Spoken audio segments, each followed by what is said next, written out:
নমস্কার বন্ধুরা, আপনারা নিশ্চয়ই শুনেছেন পিএম কিষাণ প্রকল্পের 13তম কিস্তির টাকা সকল চাষি ভাইদের অ্যাকাউন্টে ছেড়ে দিয়েছেন ভারতীয় কৃষি মন্ত্রণালয়। তাই যে সকল চাষি ভাইদের পিএম কিষাণ প্রোফাইল ঠিক আছে তাদের অ্যাকাউন্টে চলে এসছে নিশ্চয়ই 13তম কিস্তির 2000 টাকা। আর যে সকল চাষি ভাইদের পিএম কিষাণ প্রোফাইল কোনো ভুল আছে তাদেরকে বলি, যদি আপনারা 7 দিনের মধ্যে এটি সংশোধন করতে পারেন তাহলে পাবেন ঠিক হওয়ার 4 দিনের মধ্যেই কিস্তির টাকা।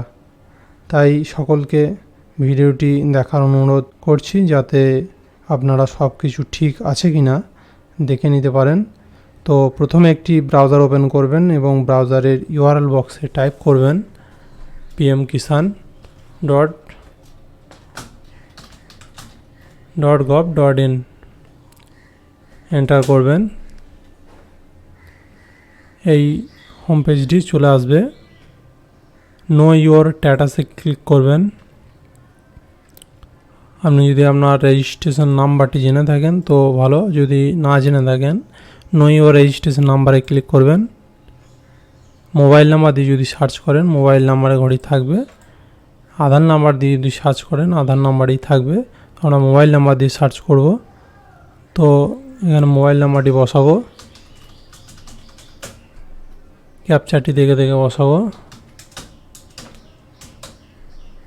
গেট মোবাইল ওটিপিতে ক্লিক করব।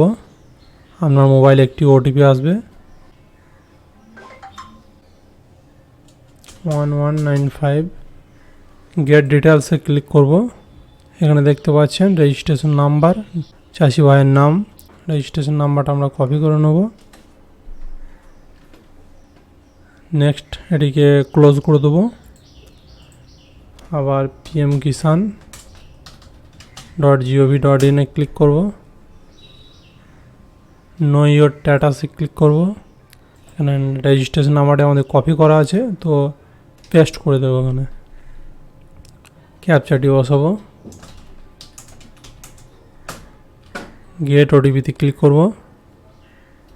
আপনার মোবাইলে একটি ওটিপি আসবে 2234। গেট ডিটেলসে ক্লিক করব। আপনারা দেখতে পাচ্ছেন personal information, eligibility status, latest installment details, personal details অর্থাৎ personal information, registration number, date of registration, কত তারিখে আপনার রেজিস্ট্রেশন হয়েছে, ফার্মার নেম, ফার্মার পিতা বা স্বামীর নাম, আপনার অ্যাড্রেস থাকবে, মোবাইল নাম্বার থাকবে। তো এখানের মধ্যে যদি কোনো আপডেট করতে চান তো আপডেট ইওর ডিটেলসে ক্লিক করবেন, আপনার প্রোফাইলটি আপডেট করবেন। এলিজিবিলিটি স্ট্যাটাস, এটি খুবই ল্যান্ড সিডিং ইয়েস থাকতে হবে, ইকেওয়াইসি স্ট্যাটাস ইয়েস থাকতে হবে, Aadhaar bank account seeding status yes থাকতে হবে, লাস্ট ইকেওয়াইসি কমপ্লিট ডেট এখানে শো করবে, এটি দেখাতে হবে। তো যদি এলিজিবিলিটি স্ট্যাটাসে সবকটি ইয়েস থাকে তাহলে আপনারা নিশ্চিত বুঝবেন যে আপনার অ্যাকাউন্টে আপনার টাকাটি চলে এসছে, 13তম কিস্তি টাকাটি চলে এসছে। যদি কোনো প্রকারে ল্যান্ড সিডিং নো থাকে তো আপনার এডি অফিস বা কৃষি আধিকারিকের সাথে কথা বলুন।